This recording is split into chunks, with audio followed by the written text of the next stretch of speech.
चलिए, last class हमने पढ़ाया था एकांक सदिश। ठीक है, लास्ट क्लास हम क्या पढ़ाए थे? एकांक सदिश। आज जो पढ़ाने वाले हैं नन्नू, वो पढ़ाने वाले हैं आपको समकोणिक एकांक सदिश। ठीक है, क्या पढ़ाएंगे? समकोणिक एकांक सदिश। तो सबसे पहला चीज अगर हम बात करें कि सर समकोणिक एकांक सदिश का मतलब होता क्या है, तो बाबू देखो, सबसे पहला चीज अगर हम बात करें, मान लो आपके पास तीन सदिश है। ठीक है, जैसे मान लो आपने कभी सुना होगा एक्स अक्ष, वाई अक्ष और जेड अक्ष। ठीक है, हम यहाँ तीन अक्ष की बात कर रहे हैं। देखो, अगर हम बात करें, जैसे मान लो ये आपका तीन अक्ष की बात किया जा रहा है। तीन अक्ष देखो ध्यान से कौन कौन सा है। ठीक है, ऐसे देखो, ये मान लीजिए ये आपका एक्स अक्ष है, ऊपर वाला वाई अक्ष और ये क्या है? जेड अक्ष। तो यहाँ जो तीनों होता है, तीनों दोनों परस्पर लंबवत होता है। लंबवत का मतलब एक दूसरे के साथ कितना डिग्री का कोण बनाता है? 90 डिग्री। जैसे अगर हम फिगर की बात करें, फिगर से समझिए। ठीक है, और फिगर से समझने के बाद आप हमको बताइए कि समझ में आया या नहीं। सबसे पहले चीज अगर हम बात करें, जैसे मान लो आपके पास ये वाला एक्स अक्ष है, ये वाला वाई अक्ष है, ये एक्स और ये वाई, ये एक्स और ये क्या है? वाई। और तीसरा जो अक्ष है वो ऐसे है। ठीक है, तीसरा जो है ऐसे है। अब देखो, अगर ऐसे हैं तो ये देखो एक दूसरे के साथ कितना कितना कोण बना रहा है। तो एक्स वाला और इसके साथ 90 डिग्री, ये भी एक दूसरे के साथ 90 डिग्री और ये भी एक दूसरे के साथ 90 डिग्री। तो यहाँ जो कोण बना रहा है वो कितना कितना डिग्री कोण बना रहा है? 90 डिग्री।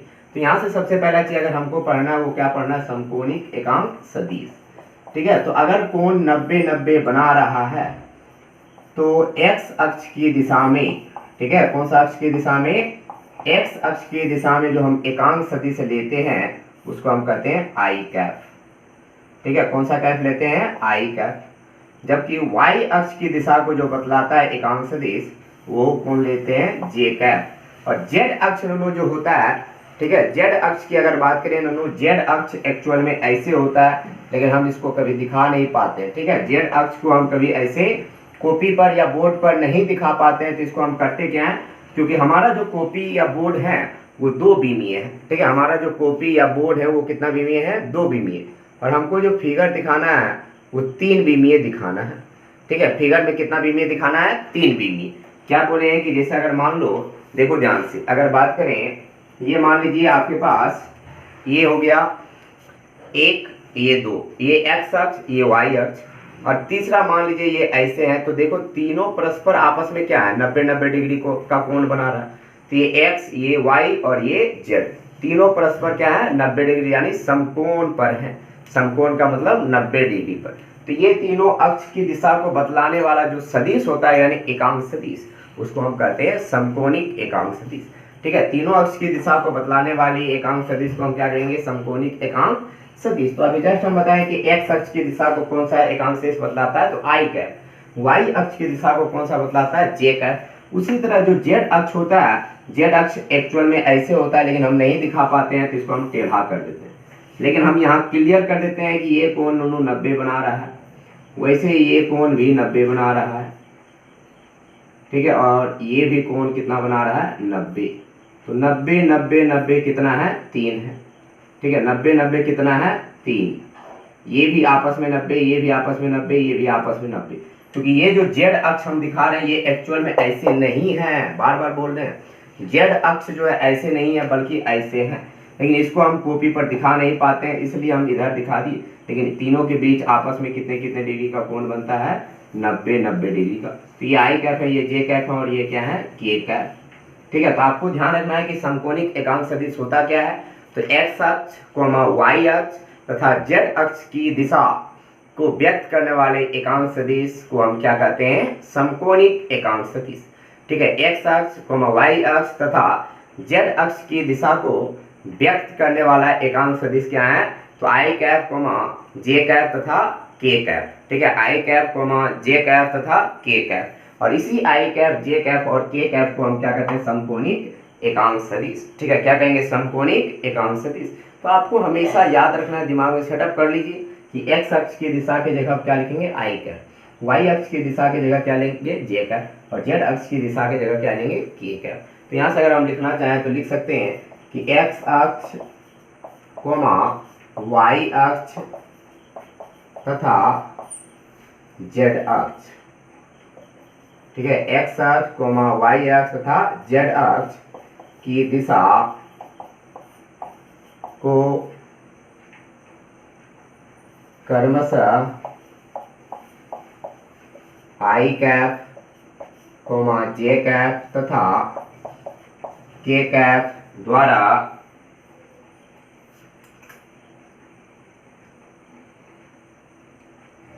ठीक है, आई कैप कोमा जे कैप तथा के कैप द्वारा, या फिर ऐसे भी लिख सकते हैं दूसरा परिभाषा कि एक्स अक्ष कोमा वाई अक्ष तथा जेड अक्ष की दिशा को व्यक्त करने वाले एकांक सदिश, ठीक है, दिशा को डायरेक्ट क्लियर कर दो कि कौन सा सदिश है, एकांक सदिश, तो व्यक्त करने वाले एकांक सदिश क्रमशः, ठीक है, क्या लिखेंगे, क्रमशः। तो अब बताओ एक्स अक्ष की दिशा को कौन बतला रहा हो, तो एक्स अक्ष की दिशा को बतला रहा है आई कैप, ठीक है, एक्स अक्ष की दिशा को कौन बतला रहा है, आई कैप, तो क्रमशः लिखेंगे आई कैप कोमा जे कैप तथा के कैप। फिर से पढ़ो, हम क्या लिखें कि एक्स अक्ष कोमा वाई अक्ष तथा जेड अक्ष की दिशा को व्यक्त करने वाला एकांक सदिश क्रमशः आई कैप जे कैप तथा के कैप है, ठीक है। क्या होते हैं, एक्स अक्ष को कौन बतलाएगा नुनू, आई कैप, वाई अक्ष को कौन बतलाएगा, जे कैप, और जेड अक्ष को कौन बतलाएगा, के कैप। तो वही लिखें कि एक्स अक्ष कोमा वाई अक्ष तथा जेड अक्ष की दिशा को व्यक्त करने वाले एकांक सदिश क्रमशः क्या आई कैप, जे कैप तथा के कैप है। लिखेंगे कि इन्हीं एकांक सदिश को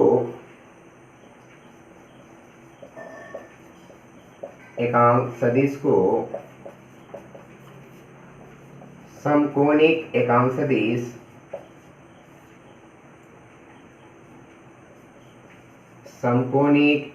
सदिश कहते हैं। ध्यान रखना कि एक्स अक्ष कोमा वाई अक्ष तथा जेड अक्ष की दिशा को व्यक्त करने वाले एकांक सदिश क्रमशः क्या है, आई कैप, जे कैप तथा के कैप है। इन्हीं एकांक सदिश को हम क्या कहते हैं, समकोणिक एकांक सदिश। अब देखो यहाँ से अगर हम बात करें तो आई कैप, जे कैप और के कैप हम लिखेंगे, एक बार लिखेंगे आई कैप, दूसरा बार लिखेंगे जे कैप और तीसरा बार के कैप। आई कैप का मतलब हुआ कि एक्स अक्ष की दिशा में, ठीक है, एक्स अक्ष की दिशा में एकांक सदिश, एक्स अक्ष की दिशा में कौन सा सदिश, एकांक सदिश। जे कैप का मतलब हुआ कि वाई अक्ष की दिशा में एकांक सदिश, ठीक है। के कैप का मतलब हुआ कि जेड अक्ष की दिशा में एकांक सदिश।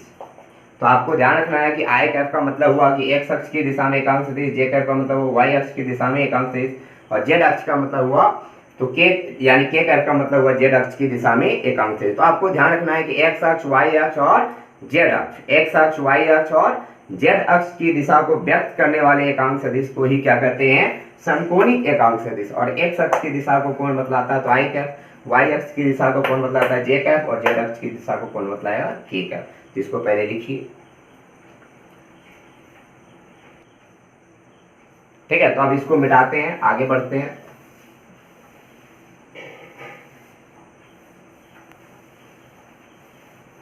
अब हम पढ़ेंगे, ठीक है, समान सदिश। तीसरा क्या पढ़ेंगे, समान सदिश, अनुरूप जिसको इंग्लिश में हम कहते हैं इक्वल वेक्टर,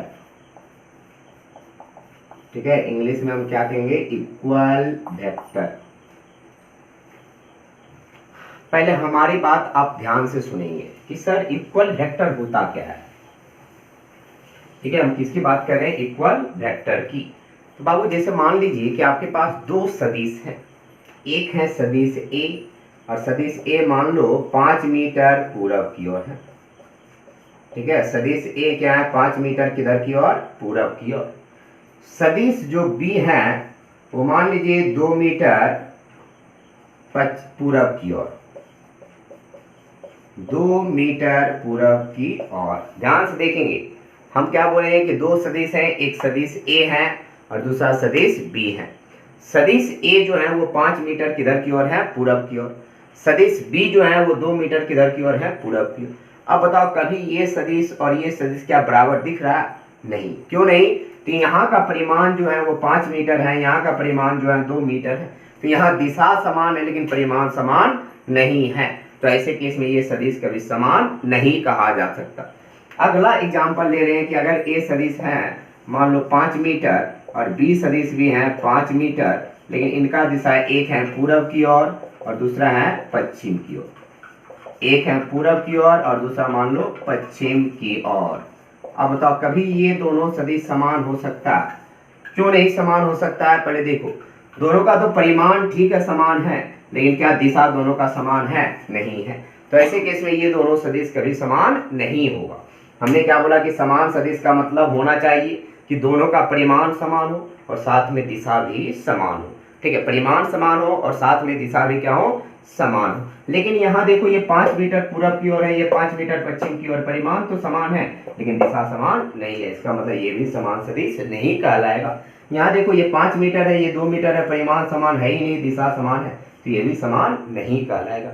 लेकिन अगर मान लीजिए कि ए सदिश 5 मीटर पूरब की ओर है और बी सदिश भी 5 मीटर पूरब की ओर ही है, तो ऐसे केस में दोनों सदिश क्या होगा? समान सदिश कहलाएगा। ध्यान से देखिए, क्यों? तो यहाँ दोनों का दोनों परिमाण समान है और दिशा भी क्या है? समान है। तो ऐसे केस में दोनों का दोनों क्या कहलाएगा? समान सदिश। तो अगर बात करें दोनों, आपसे कभी पूछा कि बाबू बताइए कि समान सदिश क्या होता है, तो आपको बार बार ध्यान रखना है, एक बात हमेशा ध्यान रखना है कि समान का मतलब उसका सब कुछ समान होना चाहिए।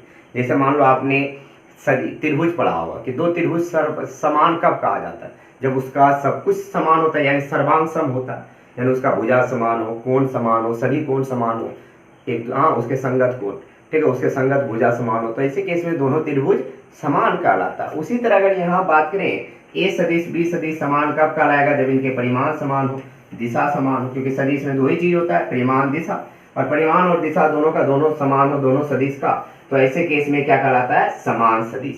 तो आपको ध्यान रखना है कि वैसा सदिश जिनके परिमाण समान तथा दिशा भी समान हो। ठीक है, उनके परिमाण समान तथा दिशा भी क्या हो? समान हो। तो लिख सकते हैं वैसा सदिश जिसका परिमाण समान तथा दिशा भी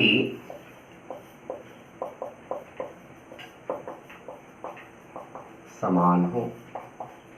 वैसा सदिश जिसका परिमाण समान तथा दिशा भी समान हो, समान सदिश कहलाता है। समान सदिश कहलाता है। आपको ध्यान रखना है कि वैसा सदिश जिसका परिमाण समान और साथ में दिशा भी समान हो, वो कैसा सदिश कहलाएगा? तो समान सदिश। अब अगर आगे की बात करें, जैसे देखो ध्यान से, आपके पास दो सदिश है, ठीक है, कितने सदिश की हम बात कर रहे हैं? दो सदिश। एक मान लो ये सदिश है, दूसरा ये है। अब देखो दो सदिश है दोनों, दो, एक ए और दूसरा हम किसकी बात कर रहे हैं? बी। अब देखो दोनों का दोनों जो है, दोनों का दिशा क्या है? एक ही दिख रहा है और दोनों का लंबाई भी समान दिख रहा है। अगर दोनों का लंबाई समान और दिशा समान हो, क्योंकि लंबाई जो बतलाता है वो सदिश के परिमाण को, और तीर का जो ई वाला नोक है वो बतलाता है सदिश की दिशा। तो देखो दोनों तिरिया का जो नोखवा है वो दोनों का दोनों एक ही दिशा में, इसका मतलब क्या हुआ बाबू? कि दोनों का दिशा समान है। और यहाँ से अगर आप देखेंगे तो दोनों तीर का जो लंबाई दिख रहा है, ऐसे केस में क्या दिख रहा है? समान दिख रहा है। तो हम यहाँ से लिखना चाहें कि लिख सकते हैं कि यहाँ ए सदिश का परिमाण और बी सदिश का परिमाण क्या है? समान है।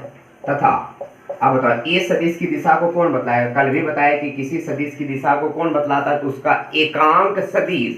तो ए सदिश का एकांक सदिश क्या होता है? एक है, और बी सदिश का एकांक सदिश क्या होता है? बी का। तो ए का है बराबर क्या होगा? बी का।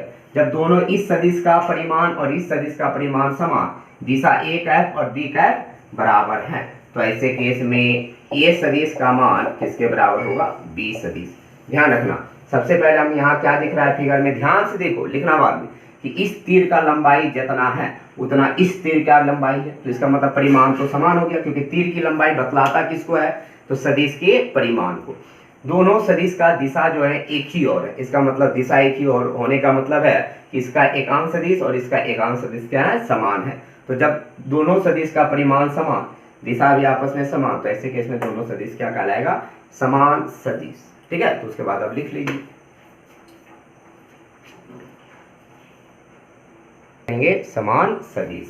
अब इसको मिटाते हैं, अब पढ़ेंगे चौथा विपरीत सदिश।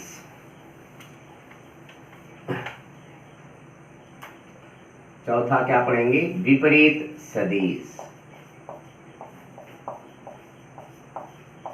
विपरीत सदिश का मतलब बाबू जो होता है वो होता है अपोजिट वेक्टर। ठीक है, इसको इंग्लिश में हम क्या कहते हैं, अपोजिट वेक्टर। याद रखिएगा कि विपरीत सदिश को इंग्लिश में हम क्या कहते हैं, अपोजिट वेक्टर। अब देखो इसमें अपोजिट वेक्टर का मतलब होता क्या है, जैसे मान लो आपके पास एक तीर है और तीर मान लो इधर, तीर का ये नोक है, तीर का नोक है, ये अभी दिख रहा है इधर की ओर। हम क्या किए, अभी जस्ट इसको हम घुमा दिए इधर, तो बताओ जब घुमा दिए तो ये क्या है, उसके पहले वाले के क्या हो गया, विपरीत। जैसे मान लीजिए आपके पास, जैसे मान लो ये एक सदिश है और ये है, दोनों का दोनों क्या है, मान लो समान है। ठीक है, दोनों का दोनों अगर समान है, मान लो ये पहले ऐसे था, अब हम क्या किए, इसके जगह पर इतना ही लंबाई का इसके उल्टा दिशा में एक सदिश रख दिए, तो दोनों का परिमाण क्या है, समान, लेकिन दिशा जो दिख रहा है एक दूसरे के क्या दिख रहा है, विपरीत। तो ऐसे सदिश को हम कहते हैं विपरीत सदिश। तो ध्यान रखना कि वैसा सदिश, ठीक है, वैसा दो सदिश, ठीक है, वैसा दो सदिश जिसका परिमाण समान है, ठीक है, जिसका परिमाण क्या है, समान, तथा दिशा एक दूसरे के क्या होना चाहिए, विपरीत है, एक दूसरे के विपरीत हो, एक दूसरे के विपरीत हो। ठीक है, वैसा दो सदिश जिसका परिमाण समान तथा दिशा एक दूसरे के विपरीत हो, कौन सा सदिश कहलाएगा, तो विपरीत सदिश कहलाता है।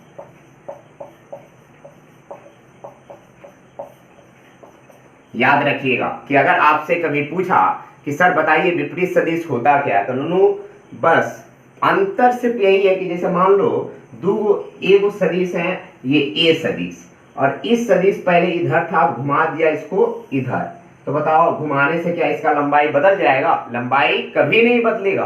क्या बदला, तो देखो दिशा बदल गया, पहले ये इधर था अब उधर हो गया, तो ये कहलाएगा विपरीत सदिश। यानी ए सदिश बी सदिश के विपरीत है, या फिर बी सदिश ए सदिश के क्या है, विपरीत सदिश। क्योंकि देखो दोनों का लंबाई जो दिख रहा है वो समान दिख रहा है, लेकिन दिशा एक दूसरे के क्या दिख रहा है, विपरीत। तो अगर कभी आपसे उन्होंने पूछा कि वैसा दो सदिश यानी विपरीत सदिश क्या है, तो आपको ध्यान रखना है कि वैसा दो सदिश जिसके परिमाण समान हो, ठीक है, जिसके परिमाण क्या हो, समान हो, लेकिन दिशा एक दूसरे के विपरीत हो, उसको कौन सा सदिश कहेंगे, विपरीत सदिश। तो यहाँ जो दिख रहा है, यहाँ क्या दिख रहा है, देखो ध्यान से, यहाँ अगर दिख रहा है तो यहाँ ए सदिश का परिमाण किसके बराबर है, बी सदिश के परिमाण के।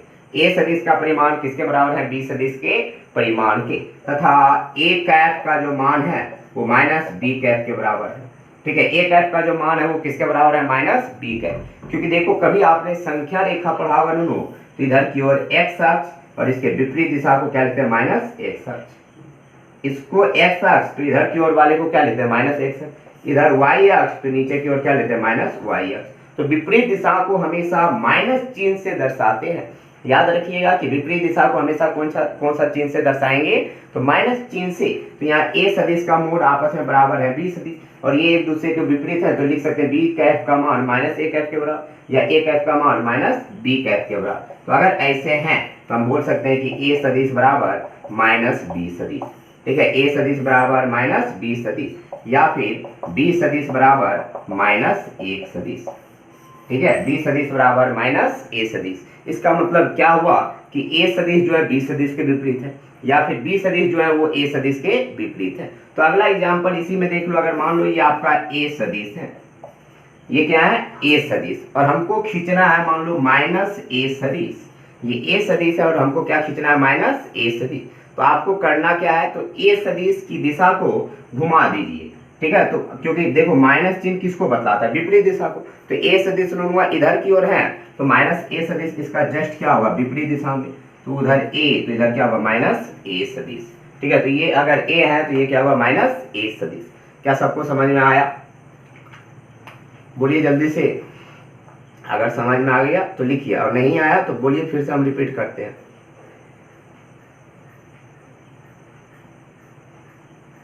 ठीक है, चलिए तो लिखिए।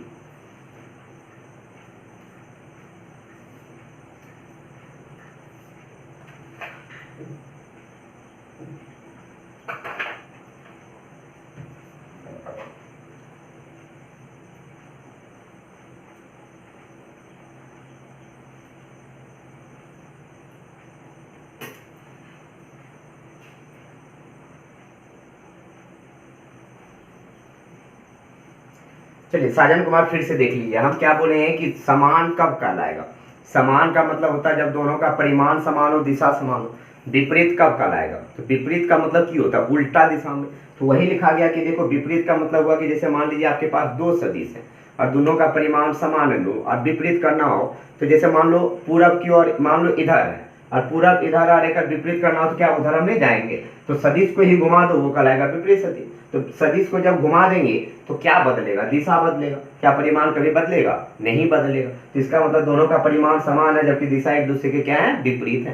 तो वही लिखा गया कि वैसा दो सदिश जिसका परिमाण क्या है, समान तथा दिशा एक दूसरे के विपरीत हो। परिमाण समान तथा दिशा एक दूसरे के विपरीत, तो उसको कौन सा सदिश कहेंगे, विपरीत सदिश। अब देखो यहाँ दोनों तीर की लंबाई क्या है, समान, और तीर की लंबाई किसको बतलाता है, परिमाण को। तो इसका परिमाण क्या है, समान है। और देखो तीर का जो सिरा है एक दूसरे के विपरीत है, इसका मतलब दिशा एक दूसरे के क्या है, विपरीत। यानी ए कैप का मान माइनस बी कैप के मान। तो ऐसे कैसे बोल सकते हैं, ए सदिश बराबर माइनस बी सदिश, या फिर बी सदिश बराबर माइनस ए सदिश। ठीक है, तो लिख लीजिए इसको।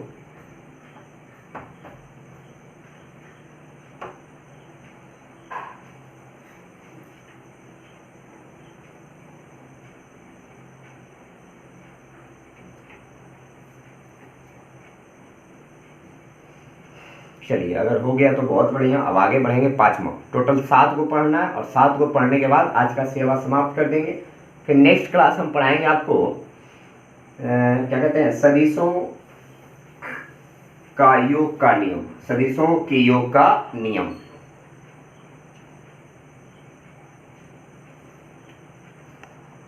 शून्य सदिश, याद रखिए पांचवा जो हमको पढ़ना है वो क्या पढ़ना है, शून्य सदिश। तो 5th नंबर में अब लिखेंगे शून्य सदिश।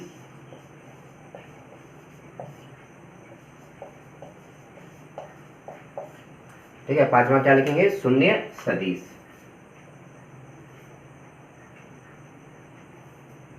जिसको इंग्लिश में कहते हैं नल वेक्टर या जीरो वेक्टर, याद रखिएगा।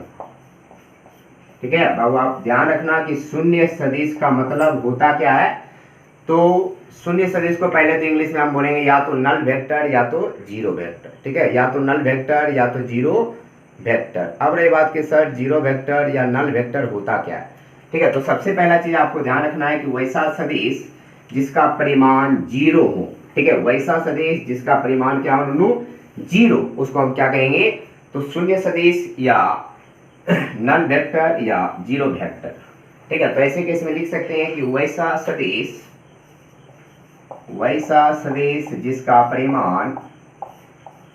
जिसका परिमाण शून्य हो। वैसा सदिश जिसका परिमाण क्या हो, शून्य हो। कौन सा सदिश कहलाएगा, तो शून्य सदिश कहलाता है।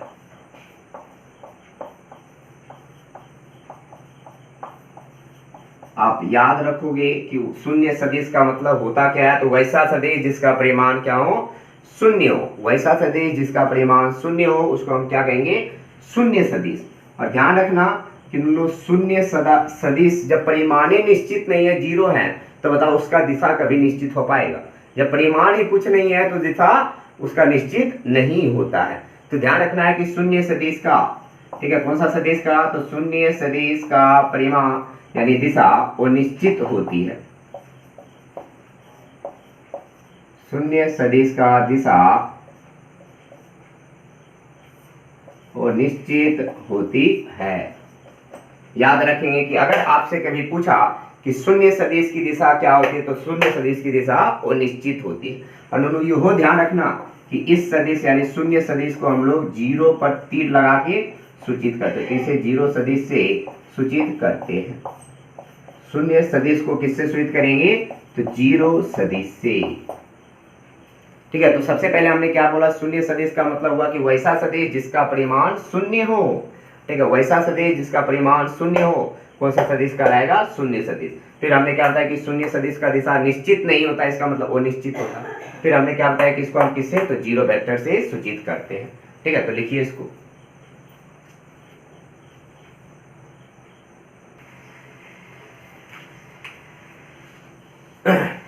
हेडिंग क्या बोला गया कि कोप्लेनर वेक्टर यानी समतलीय सदिश। अब पहले सुनो,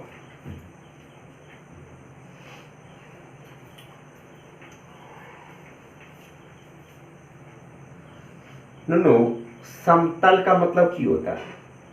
समतल का मतलब एक बोल सकते हैं कि प्लेन, यानी एक ऐसा सतह जिसके सभी जगह जो है, यानी सतह ना तो ऊपर हो ना तो नीचे हो, यानी एक लेवल में हो। ठीक है, जैसे मान लो बोर्ड, बोर्ड कैसा है, समतल है। ठीक है, बोर्ड कैसा है, समतल है। अब इस समतल में मान लो 3-4 गो सदिश है और सबका सब देखो ऐसे है। ठीक है, ऐसे है, तो ये जो सदिश दिख रहा है, देखो ये कौन सा समतल में है, बोर्ड वाला में। तो अगर सबका सब ऐसे है बोर्ड वाला समतल में, तो ये कहलाएगा समतलीय सदिश, यानी एक ही समतल में हो। लेकिन अगर मान लो, जैसे मान लो जमीन, जमीन क्या है, समतल है, और जमीन पर मान लो ऐसे करके 3-4 गो डंटा रखल है, तो कहलाएगा समतलीय सदिश। लेकिन 2 गो डंटा सीधा यानी सुतल है, जमीन पर ऐसे रखल है, और एक ऐसे खड़ा है, तो वो कभी समतलीय नहीं कहलाएगा। यानी सबका सब एक ही समतल में होना चाहिए। जैसे मान लो ये तीनों, तीनों का तीनों देखो हमारे हाथ के समतल में है, तो ये कहलाएगा समतलीय सदिश। तो उसी तरह समतलीय सदिश का मतलब ध्यान रखना कि वैसा 2 या 2 से अधिक सदिश जो एक ही समतल में हो। ठीक है, क्या बोले, वैसा 2 या 2 से अधिक सदिश जो एक ही समतल में हो, और एक ही समतल में हो तो उसको हम कहेंगे समतलीय सदिश। ठीक है, तो अगर बोर्ड की बात करें तो बोर्ड में देखो ध्यान से, बोर्ड में हम यहाँ जो बना रहे हैं ध्यान से देखेंगे, ये मान लो आपका एक्स अक्ष है, ये वाई अक्ष। तो दोनों मैथ में तनी बहुत अगर पढ़े होंगे तो आपको थोड़ा सा ज्ञान होगा इस बात को लेकर के कि किसी समतल को बनने के लिए कम से कम 2 अक्ष चाहिए। ठीक है, इस बोर्ड को समतल, मान लो बोर्ड समतल तो है ही, तो एगो एक्स अक्ष और एगो वाई अक्ष, ये एक्स और ये क्या हो गया, वाई, तो 2 अक्ष हो गया। तो ये मान लो एक्स और ये क्या है, वाई, और इसमें 3-4 वो सदिश है, वो एक ही समतल है। मान लो इधर ए सदिश, इधर की ओर है बी सदिश, ठीक है, और मान लो इधर है सी सदिश। तो देखो तीनों का तीनों जो है वो एक्स वाई समतल में है। ठीक है, कौन सा समतल में, एक्स वाई समतल में। अगर 2 गो ऐसे रहता और तीसरा का ऐसे खड़ा रहता, देखो ध्यान से, तो ये कभी समतलीय सदिश नहीं कहलाता। लेकिन अगर सभी का सभी एक ही समतल में है तो वो कैसा सदिश कहलाएगा, समतलीय सदिश। तो अगर परिभाषा लिखना चाहें तो लिख सकते हैं कि वैसा 2 या 2 से अधिक सदिश जो एक ही समतल में, जो एक ही समतल में हो, कमा समतलीय सदिश कहलाता है, कमा समतलीय सदिश कहलाता है। तो ध्यान रखना है कि वैसा 2 या 2 से अधिक सदिश जो एक ही समतल में हो उसको हम क्या कहेंगे, समतलीय सदिश। नेक्स्ट अगर ध्यान रखें तो सबसे पहला चीज यहां से अगर हम लिखना चाहें तो लिख सकते हैं कि एग्जाम्पल के तौर पे हम लिख सकते हैं कि ए सदिश कॉमा बी सदिश तथा सी सदिश, ए सदिश कॉमा बी सदिश तथा सी सदिश तीनों एक ही समतल में है, तीनों एक ही समतल में हैं। अगर तीनों एक ही समतल में हैं, ठीक है, और कौन सा समतल में, एक ही समतल लिख लो, एक्स वाई समतल। ठीक है, एक्स वाई समतल में है, अतः ए सदिश कॉमा बी सदिश तथा सी सदिश कैसा सदिश है, तो समतलीय सदिश। ठीक है, कौन सा सदिश है, तो समतलीय सदिश है। तो आपको ध्यान रखना है कि 3 सदिश का मतलब ए सदिश, बी सदिश, सी सदिश, अगर तीनों का तीनों एक ही समतल में है तो ये कैसा सदिश कहलाएगा, समतलीय सदिश। याद रखना कि अगर सबका सब जितने भी सदिश है सबका सब अगर एक ही समतल में है तो हमेशा कहलाता है समतलीय सदिश। तो इसको लिखिए अब, ठीक है, और लिखने के बाद अगर हो जाए तो परिणामी सदिश,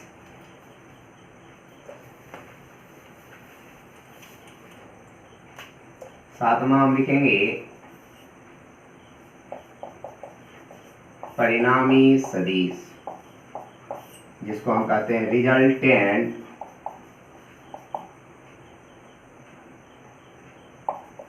वेक्टर। ठीक है, क्या कहेंगे? Resultant vector.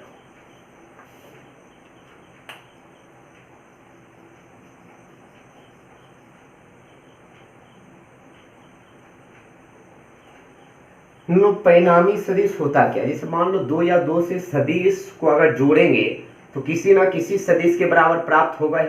ठीक है, क्या बोले कि जब दो या दो से अधिक सदिश को आपस में जोड़ते हैं तो वो किसी ना किसी सदिश के बराबर प्राप्त होता ही है।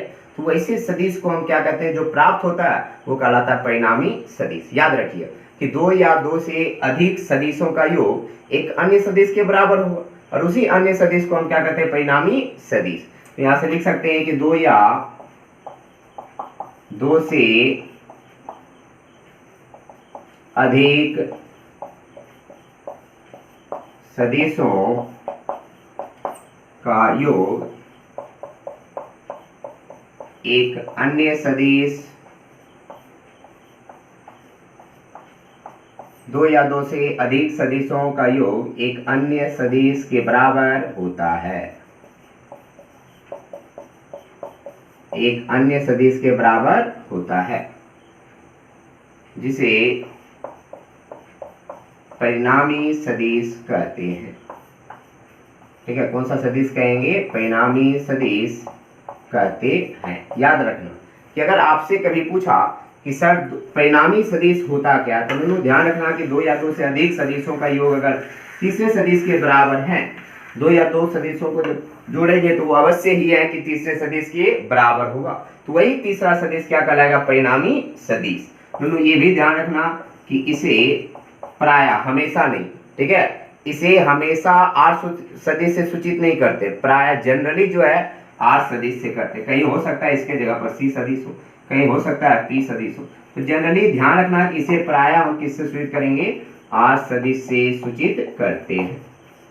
आर सदिश से सूचित करते हैं। तो यहां से अगर हम लिखना चाहें तो लिख सकते हैं एग्जाम्पल के तौर पर कि ए सदिश प्लस बी सदिश बराबर क्या लिख सकते हैं? आर सदिश। ठीक है, तो आपको ध्यान रखना है कि दो या दो से अधिक सदिशों का योगफल एक अन्य सदिश के बराबर होता है, तो उसी अन्य सदिश को हम क्या कहते हैं? परिणामी सदिश। तो इसको प्राय किससे सूचित करते हैं? तो आर सदिश, और आर सदिश का मतलब ए सदिश प्लस बी सदिश। तो इसको लिख लीजिए। ठीक है, अब इसके बारे में चर्चा करेंगे नेक्स्ट क्लास। आज की सेवा यहीं तक। बहुत बहुत धन्यवाद।